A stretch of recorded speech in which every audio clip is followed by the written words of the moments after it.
Alors c'est l'heure d'appeler sur scène le génial président inventeur de l'objet qui est là depuis tout à l'heure et qui fait du bruit. Donc Christophe, si tu peux nous rejoindre. Voilà. On peut l'applaudir. Ça va ? Super. Tiens, micro. Alors avant d'en parler, l'idée c'est que je propose qu'on passe la petite vidéo qui présente un peu la plateforme. C'est parti. Social media is more important for businesses than ever before. Engagement on social media is higher and relationships longer lasting. Over 60% of customers already check a business's social media page while on site. Many of these customers are more likely to trust and recommend a business that has a larger fan base or better review scores. Flapit. 11 social platforms, one counter. Alors effectivement, sur chacun de nos updates, on essaye d'offrir la possibilité à 2-3 startups de venir présenter un peu leurs innovations. Donc on s'est dit avant l'été que c'était une bonne idée de te proposer d'intervenir et de présenter un petit peu cette innovation. Alors bon, tu es un multi-entrepreneur, tu vas te présenter aussi rapidement et nous parler un peu en 2 minutes de tes autres expériences.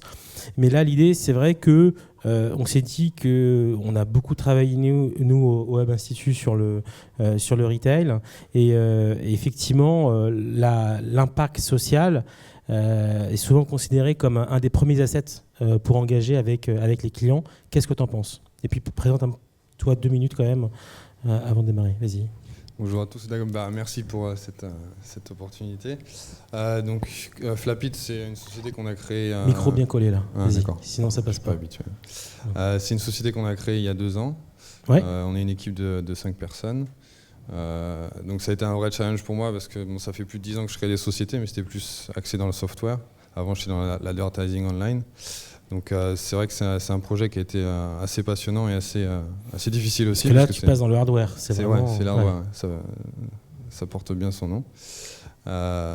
Donc voilà, l'idée c'était effectivement de créer un outil marketing qui puisse faire la connexion entre les communautés en ligne et les clients physiques offline.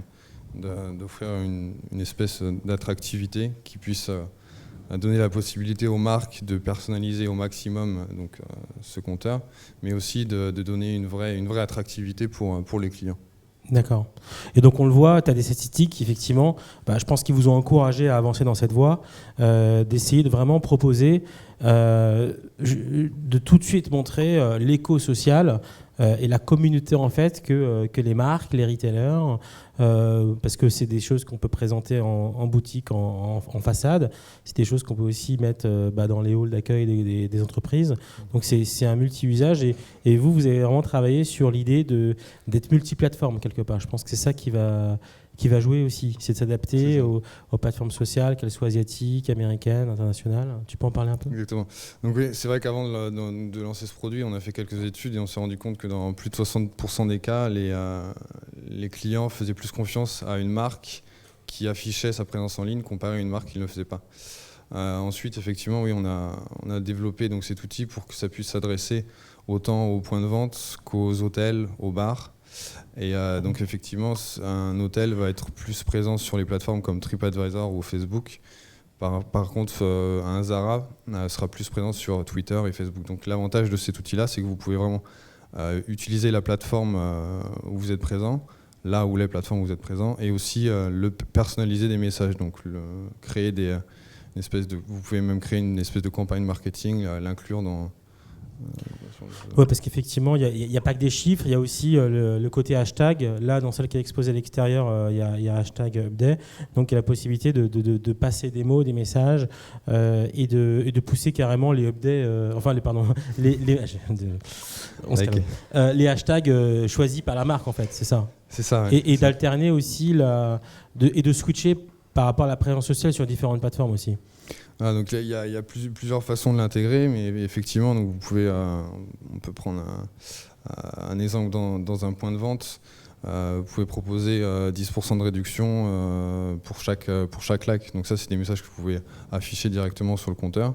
Et le fait que ce soit pas un compteur, juste un compteur digital, que ce soit avec des flaps, qui est de l'émotion, de la motion, du bruit. Ça crée vraiment cette réactivité. Ouais. Ok, non mais c'est bien. Et en fait, du coup, comment vous avez essayé de répondre à cette problématique? Parce que l'idée, c'est qu'on ne soit pas du tout dans une logique de localisation. On va à la fois pouvoir personnaliser vraiment l'expérience, mais c'est censé être un produit mondial que vous allez sortir prochainement, là, c'est ça? Oui, c'est ça. Donc on a 11 plateformes. On a prévu 11 plateformes de réseaux sociaux, mais on a aussi donc VKontakte pour le marché russe, Weibo pour la Chine. On a aussi des messages préenregistrés sur le gros flap ici, donc thank you, follow us, choses comme ça dans différentes langues. D'accord. Chaque flap a chaque module a 60 flaps, donc il y a les lettres de l'alphabet, les chiffres et des caractères spéciaux. D'accord. Et du coup, quels sont les prochains développements en cours? Quand est-ce qu'on va entendre parler un peu du lancement, tout ça? Quelle période? Donc là, on est en pré-vente encore. On a déjà plus de 1500 ventes qui ont été passées. D'accord. Donc on fait un test dans la salle. Qui serait intéressé en tant que marque ou agence? Ok. Bon, c'est bien. Donc ouais, on a eu plusieurs discussions. En fait, il y a 2 semaines, on a été chez TWA par exemple. Ils ont un projet donc d'utiliser 3 Flapits, de le mettre sur un shop sur les Champs-Élysées, et donc d'en mettre un avec Twitter, un avec Facebook et un avec Instagram. Et à un moment donné, parce que vous pouvez le programmer aussi, donc à un moment donné, ils vont personnaliser tous les flaps des 3 et faire une espèce d'image. Ils vont tous se mettre à un instant donné. Et ils vont créer un espèce de concours où pixel art quoi. Ouais. Voilà, pixel art. Ouais. Okay. Ils vont créer un espèce de concours où vous devrez vous prendre en selfie et poster sur les réseaux sociaux pour emporter. Donc il y a beaucoup d'applications possibles avec ce genre d'outils. Très bien. On le voit, l'univers du retail est très très concurrentiel. Donc toi, ta conclusion, c'est un peu de se dire, voilà, essayez de vous différencier en essayant d'intégrer vraiment d'emblée la communauté comme un asset de différenciation par rapport aux autres, c'est ça? Exactement. Le fait, une communauté, c'est des consommateurs. Donc l'avis des consommateurs par rapport à d'autres consommateurs est beaucoup plus important qu'une promesse marketing. Donc pour nous, c'est vraiment, l'idée, c'est d'utiliser ça et d'offrir donc cet outil pour l'optimiser au maximum. D'accord. À quelle période on peut se revoir pour avoir parlé du lancement, tout ça?